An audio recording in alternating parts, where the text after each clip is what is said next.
Welcome to the Purpose Reshape podcast with me, Hannah Miller, and my co-host, Laura McClellan, who has been roped into becoming a more permanent fixture of the podcast. Brilliant. How are you today? I'm really well, thank Are you. you though? No, I'm actually not. That's a learned response. Right, let's try that again. How are you today, Laura? I'm okay. I'm quite tired. Yeah. It's a Monday morning and... Yes, we're not recording on the day of release, Yeah. obviously.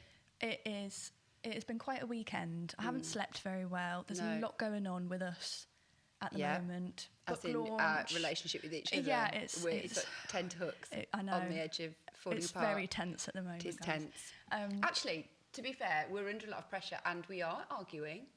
No, I mean, have we ever argued? No, but we're not even having like sullen moments, are we? No, we're not having We actually sullen tend moments. to joke our way through stress. Yes, we do. Which I think is a good thing. Yeah, I think so too. This goes out, this episode. Hang on, we'll come. So you're not really brilliant. I'm also not how really are brilliant. you? I'm also shattered. Yeah. I spoke to my dad on FaceTime yesterday and he said, what's that mark on your head? Is it an insect bite?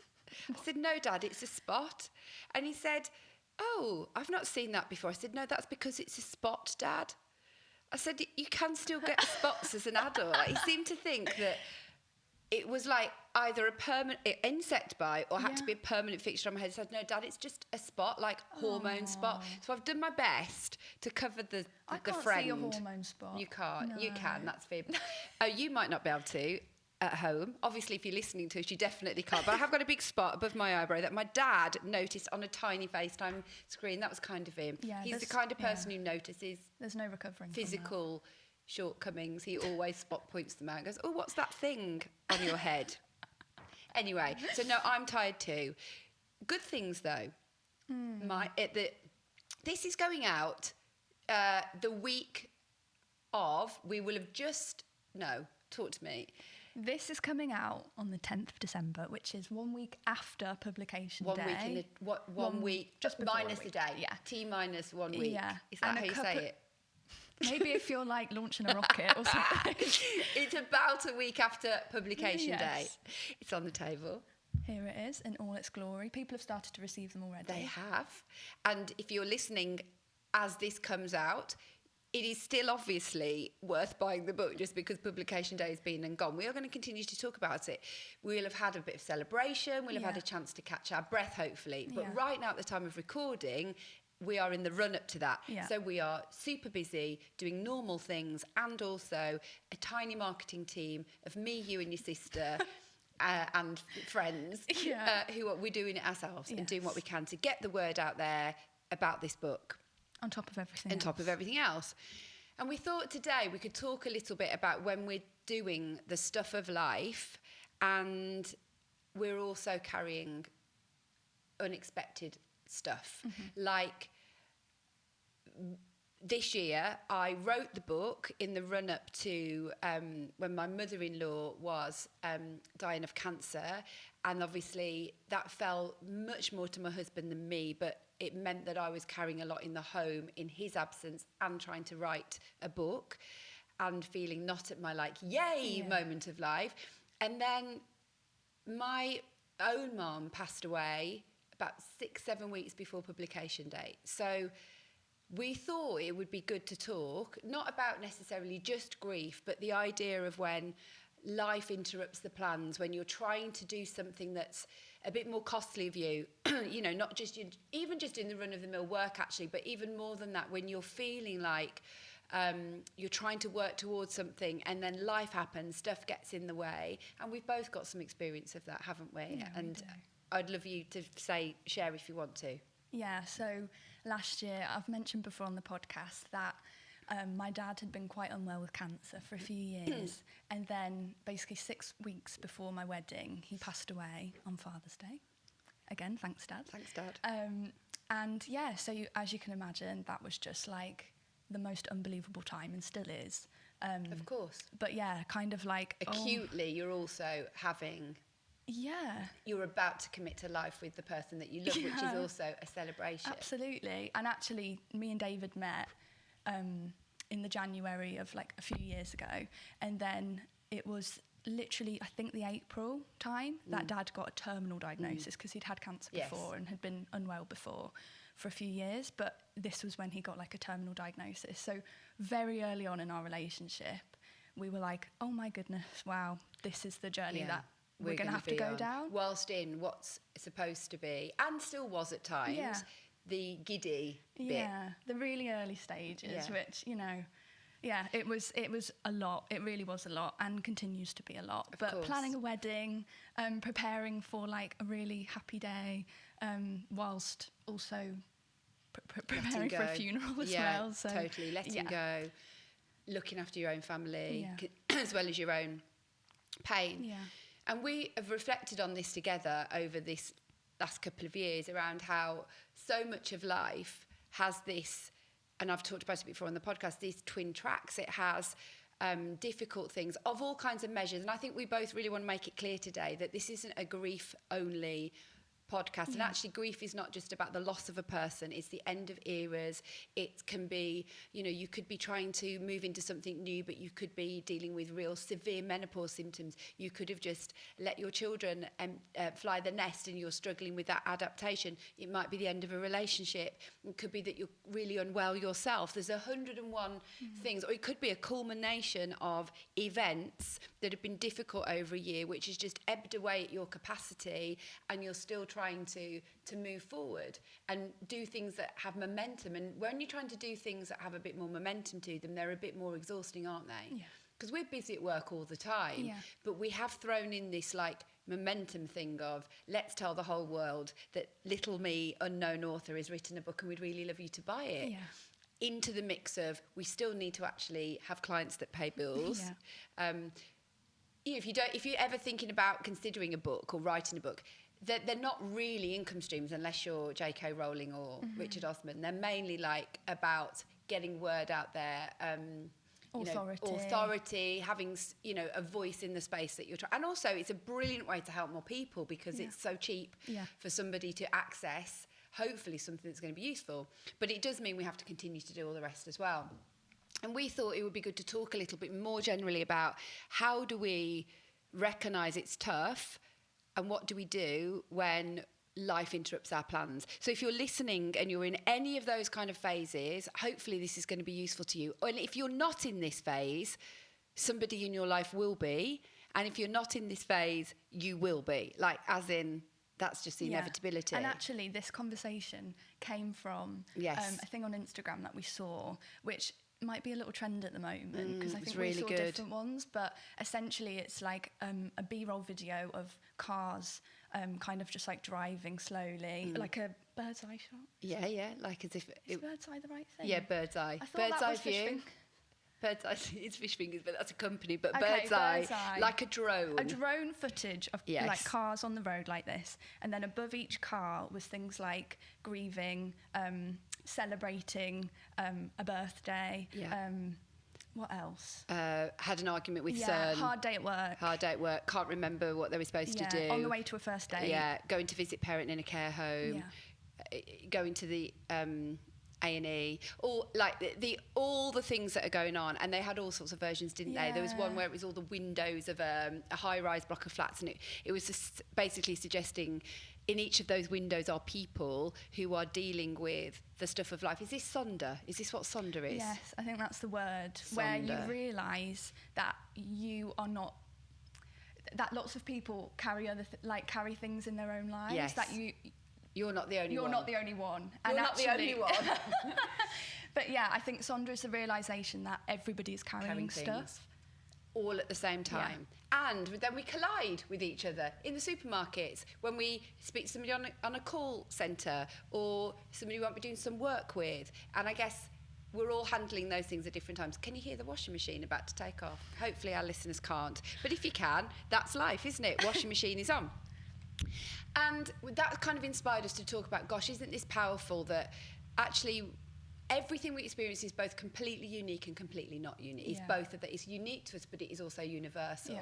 And you said you found out this morning, just in the UK, and thinking about grief alone, 13 million people in the UK are currently experiencing, I guess that's fresh grief, probably within the first year they're talking about, because otherwise it would be everybody, wouldn't it? Apart from maybe brand new children. But otherwise it would be everyone. So that little segment alone is 13 million of us, let alone all the other things that we could be talking about. I've totally forgot to say as well, in the happy thing, we had happy news, which is that at the time of recording, 2 weekends ago, my eldest son and his beautiful girlfriend Emily got engaged. And so we are moving towards a really exciting season of a wedding and a new member of the family. But of course, that was also tinged with immediately, like, I just want to tell my mom. Yeah, of course. And so that is always kind of going to be part of it, you know. And I know my mum knew they were together forever and she knew all of that, but I also know she won't be at the wedding. And of course I'm going to want her to be. So again, there's these like happy things happening, difficult things happening. In any given moment of time, you have a child. I've got 3 children. Sometimes some of them are struggling. Sometimes they're flying high. At the moment, we've had quite a lot of up and down of struggling, and it can be quite difficult to have peace yourself when people that you care about are struggling.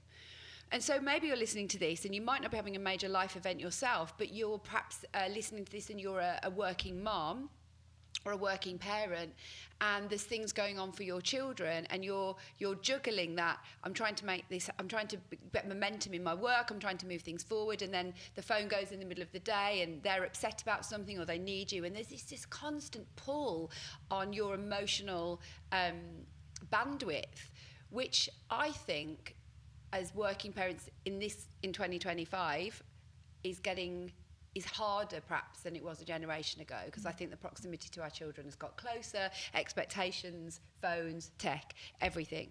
So if you're in this space, I think the first thing we just say is you can do it. I think that's the very first thing I want to say is you can do this. If you feel like life is difficult, but you're also trying to bring momentum into your life or push things forward, or you're trying to pursue your purpose. Maybe you're thinking, I actually want to study something new, or I want to apply for a new job. I've got all this difficult stuff going on. I think part of what we would say is it might not be the right time, but it also might be, and that maybe there aren't perfect conditions coming, because if I knew what I knew about this year, maybe I wouldn't have written the book. It really could not have really been a worse No, not for time. the last decade, probably not. Yeah. So I think if somebody had said to me, you can have a book contract, but you're going to be doing it alongside this happening, this happening, this happening, this happening, I wonder whether I would have just gone, I think I won't. Yeah. And now, if I look back, I think, well, I'm actually glad I still did.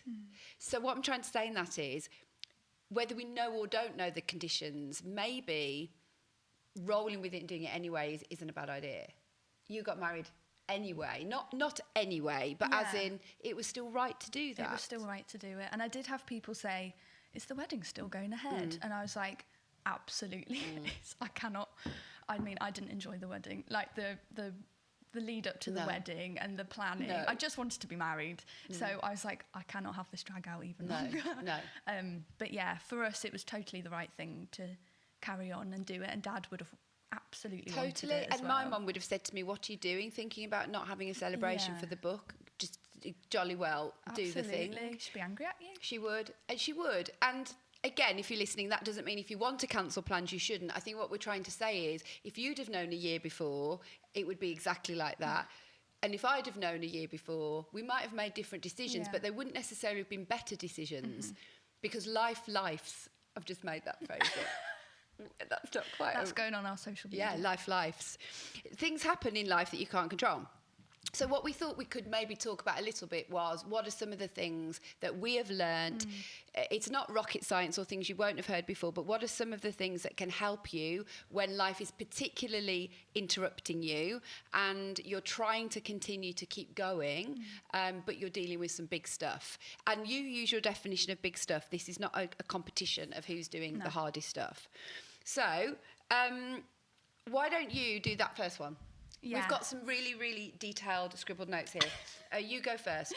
What Okay, about that one? so one thing that's really helped me over the last year and a bit, and like through counselling as well, I've learned one of the major things is to adjust my expectations of myself. Yeah.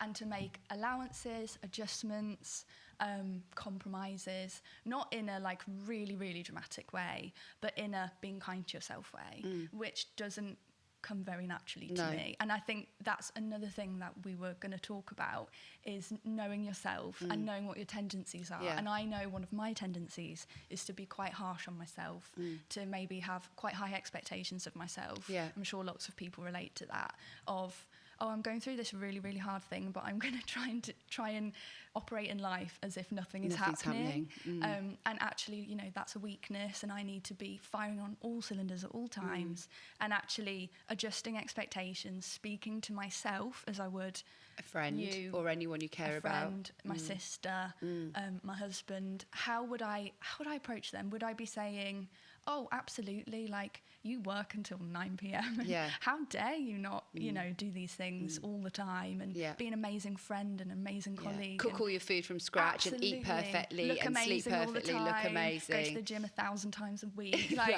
that's not me, even when I'm, you know, happy. But No, totally. Yeah, and so just adjusting expectations, being really, really kind to yourself, making allowances where you can, and just saying, not today. That can be for tomorrow if it's even for then. And actually, today, I'm just going to focus on this. These are the 3 things, or even 1 thing that I'm going to do today. And that's my win for the day. Has been so, so helpful over the last year. That's really good. And I think we have to make allowances for different seasons. And without sounding nature woo-woo, you wouldn't expect, like I'm looking out and I've got a tree that's got no leaves on it because it's December. We wouldn't expect that tree to have leaves on it and go, why aren't you doing that right now? How dare you let your leaves fall? Yeah. Because it needs to do that in order to then be able to do what it's supposed to do in the summer. And we wouldn't expect people we care about. If you were talking to any friend, that doesn't mean we never nudge each other to say, come on, you can do this. And we'll come back to that point.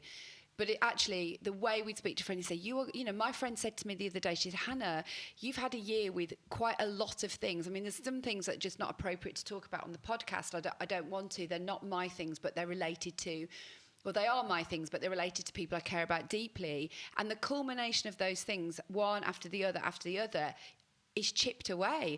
And so a friend saying that to me, saying, can you just stop and pay attention to what's happened and be kind, is what I would say to you. And how do we do that kindness to ourselves? My friend Jo Hargreaves, I've said this before, she's a therapist. She always talks about somewhere in your house having a little picture of yourself as a child, maybe as an 8-year-old or a 6-year-old or whatever, to remind yourself that that little person still exists, and how would you like to speak to them? How would you want anyone to speak to them? And it's quite a good visual reminder of the way we speak to ourselves. So I think that's a really good point around adjusting expectations. And we kind of put with that could be day by day, hour by hour. And I just want to pick up on that when you are dealing with hard things in life, the adjusting your expectations could be that actually one day you're doing really, really well, and you're actually, today's felt really good. I've had days in the last few weeks. That day last week when you were here and Hannah were here, we were like, oh my gosh, we are really productive today, if we're using productivity as a measure, but we were trying to be because we were at work. And actually felt very stable. All of us were stable. It was good, calm. But you could find the very next day, for no reason whatsoever, that next day, oh, I don't have as much capacity today. Yeah. And that wasn't because I think we did too much the day before. I think sometimes it just isn't linear. I think it's We're just not the nature robots. of life, isn't it? We're not robots. And not reading too deeply into it. When you have low days, it doesn't mean it's never going to feel better again. Or that you're going backwards. Or that's a massive one, of feeling like, you know, I will never feel happy again. Yeah. Actually, I think it is taking it day by day, hour by hour, adjusting appropriately and according to that of how am I feeling today? Right, okay, let's pull back on that. Or actually, I probably have a bit more in the tank, so I'll do a little bit more. And if we add to that that there is another element to this, which we've discussed at length before preparing for this, is that sometimes you can do more than you think you can, and that isn't meant to sound harsh. I mean that sometimes a friend who really loves you, like a friend who really cares about you, is the friend or sister or loved one who will say, come on, now, actually the best thing for you today is to do this thing. Yeah, I had this when it was my hen do last year. Yes, I remember this. It was one of... It was such a dark day. Yes. It was Yay, like, hen do, not Laura's literally, dark. it was the height of summer. Yes, it was. A beautiful It was a beautiful day. And I just woke up that morning and thought, I mean, it's the impending, like, the wedding is coming, and feeling the sort of the pressure around that and the planning and the grief and absolutely everything. It was very natural, just to be clear, but it was also, that day was a particularly... It was a really bad day for me, and I'd woken up and just thought, the last thing on planet Earth I want right now is to celebrate and for me to be centre of I hate that at the best of times, but I was like, this is not what I want. I don't want to get in a dress. I don't want to do my hair. I don't want to do this. The pressure of feeling like I have to host and all of that sort of stuff. But so I basically said to my mum and sister, I'm going to get in the car and I'm just going to go for a drive. And they said, Laura, you've got people to pick up at the station. You cannot do that. Go and collect your cousin Rachel. Go and talk to her. So I was like, fine, I will drive and go and collect her. And I told her, I had a little cry in the car, and she said, come on, let's do this. Let's do this. We had a little group hug. And actually, it was such a lovely day. We had such a lovely day. It was so special. And I just needed to... You needed a bit of a... I needed someone to just come alongside me and say, no, come on, let's do this. Yeah. Let's celebrate. And again, it's what Dad would have wanted. And so I am so glad that I did. And it makes for a funny story. And I do think that sometimes people know what we need better than we do. Sometimes. I know there's been times when I've said to Sam, I don't want to see friends tonight. I just want to be in. And sometimes that might be the right decision. But other times it's like, actually, no. Come on, this is going to be good for you. You'll feel better for it. And I don't know what the magical formula is for this, because there are times when actually what you need to do is say, I can't do this today. But I think a lot of the time we do have our perspectives widened a little bit. We're lifted, even just temporarily. You were lifted that day, weren't you, by being with people that love you, that we need, and we need to do those things. And like we said before, you know, I was like, I'm not going to have the book party. We were meant to be looking at the venue. I'd just come back from having been with my mum for 2 weeks. She literally just died, hadn't she? It was about 2 days after returning to work. And I said, I really don't think I'm going to be able to do this. And you said to me, come on, let's just go and look at it. And then we'll make a decision. And then, and it kind of depressured it. And Sam similarly was like, okay, you don't need to make a decision right now. Or everybody thinking you really should you really should celebrate because we can't come back to this moment. And that was just enough to give me the nudge to go, okay, let's do this. And I remember a friend of mine a decade ago being seriously unwell. She had a life-altering injury that meant that she was in rehabilitation for the best part of a year. It was horrendous, horrific, and her life is never going to be what it was before. But she was also a mother, and you know, she was going through those stages of grief and acceptance and anger and all of that. And there were days that were really hard where I was like, you need to do this, and you need to do this for your children. You know, when you have to be like a bit tough with people. So go gently, but also know that you need people that will say, actually, you can do this today, and your feelings aren't always the best barometer. Although we need to pay attention to our feelings. I feel like I'm saying something contradictory. But I think it is contradictory. I think we're complex and complicated, aren't we? And actually, it's okay to be both. It's okay to some days need to take things really slowly and easily. And other days you might be like, right, okay, I'm going to try and dig in if that's the right thing to do. And a few people have spoken to me recently about doing stuff with their teams around resilience. And I think, even if I was beginning to think about resilience, I think, is about having the wisdom to know what you need, because actually sometimes what you need is to do something that's a bit hard, and to show yourself. I don't mean ridiculous, stoic, I'm not going to say how I feel, but sometimes resilience looks like that, and other times resilience might look like having the courage to say, I'm actually really struggling today, and I need to take care in order to be able to go again. And I think it's everybody's different. There's no magic science here, but I wonder whether resilience is about both of those. And perhaps some messages have become, oh, resilience means dig in, dig in, dig in. And then some people have gone, well, actually taking care of myself is I will just retract and I will stay in bed and I will opt out. And that's me being courageous with my difficult circumstances. Maybe there's something in between those two things, which is healthy. And we need each other to help us do that. We need to be wise and we need to know each other, which goes to your point of how do we know ourselves and know what we might do in difficult times that's helpful and unhelpful. So what do you think? You've said already, you think you're hard on yourself, and that's one of the things that you can do in difficult times. I think sometimes for me, one of the things I do well is that I'm a talker. So I think I do talk about my stuff. I think that's really healthy. In fact, it doesn't matter what I think. The evidence suggests that for human beings, discussion, talking things through therapeutically, either with friends or therapists or mentors, whoever, is good for us. It helps our brain make sense, doesn't it, of what's going on. It helps us file things away in our memories appropriately through talking things through a few times. So I think I do that well. I think something I don't always do well is I sometimes think my emotional state can just dictate my state of mind to a point where I don't think that's always healthy, and I think that's not healthy emotions. That's my emotions are leading to a point that's affecting the way I'm interacting with the world. So I think that's a blind spot for me. Other people's blind spots might be that they don't listen to their feelings enough, or you might be listening to this and your blind spot might be you just make yourself very busy, and you'll just carry on and you'll just park it. You don't get better by just parking. You also don't get better by just letting it completely implode and consuming you. What other things might people do? Well, those things lead to burnout, don't they? Yeah, they do. Burnout, overwhelm. Yeah. And we were kind of talking earlier as well about like regulating your nervous system. Yes. Yeah, talk a bit about that, because you've learned quite a bit about this last year. Yeah. So my counsellor told me a lot about this, especially like with my tendency to kind of just carry on and not sit and think about it, because I don't really want to think about it. It's not very nice.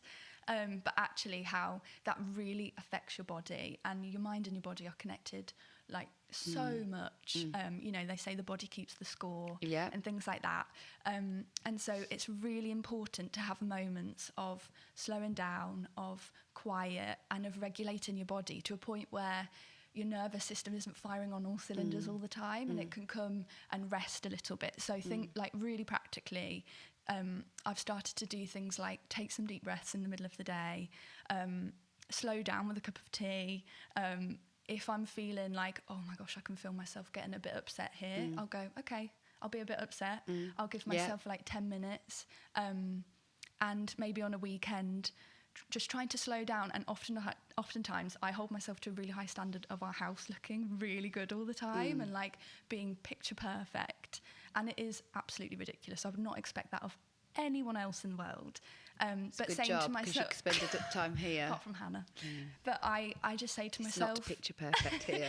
I can actually save the mopping for tomorrow. It does not need to be done right now. And those are little wins when you do that. Yeah, absolutely. And slowly, you let more of that in. Whereas somebody else, can I just say, the opposite might be win, that you do mop, and it really does depend on what your nature is and who you are and what you're struggling with. If you're struggling with, I'm not going to do anything, I'm so overwhelmed, saying I'm going to mop the floor and that's it is a win. For you, if you're going the other way and you're coping through doing, which I'm also more like that, saying I'm not going to mop is like a mega win. I know, I feel like an absolute like savage when I do Look it. at you, absolute rebel. Free and easy, rebellious.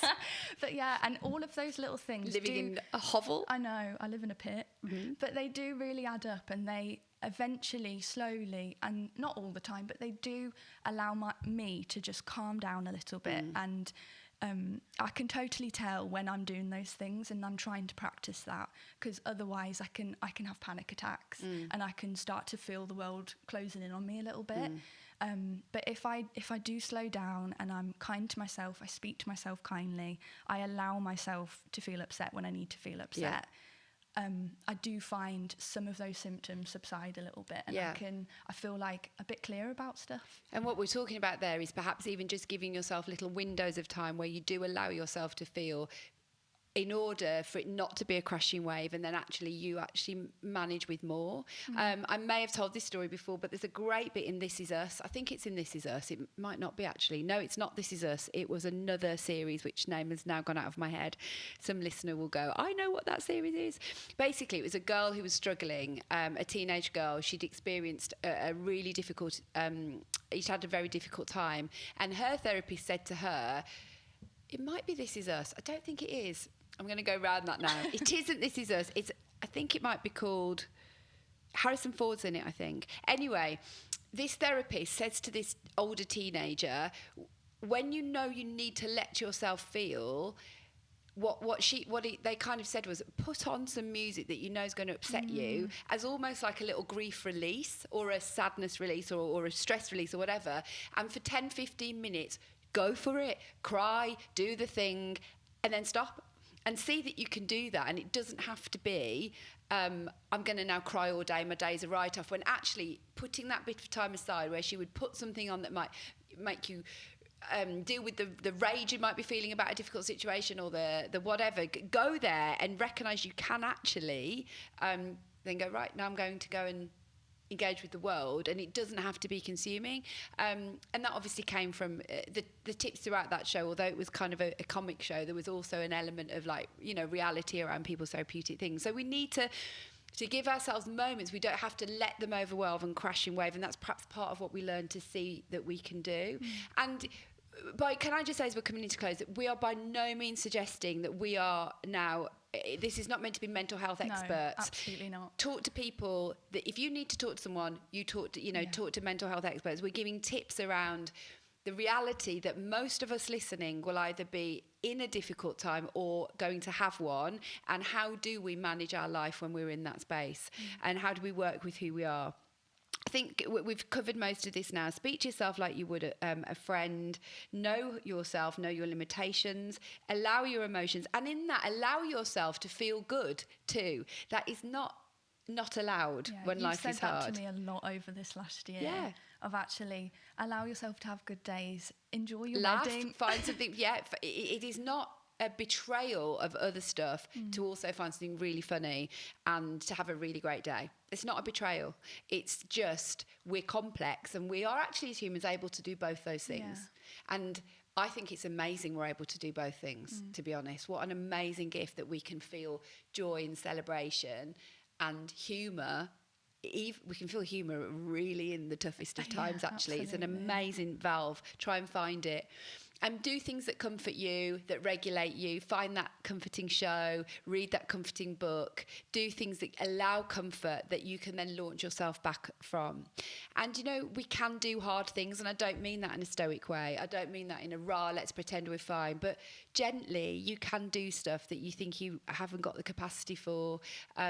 We are not superheroes in any way, shape or form. We do both have strong personal faith that we rely on, which is a big part of our ability to cope. But you can do things that stretch you even when you don't feel the conditions are perfect, because those conditions probably aren't coming. Bye for now.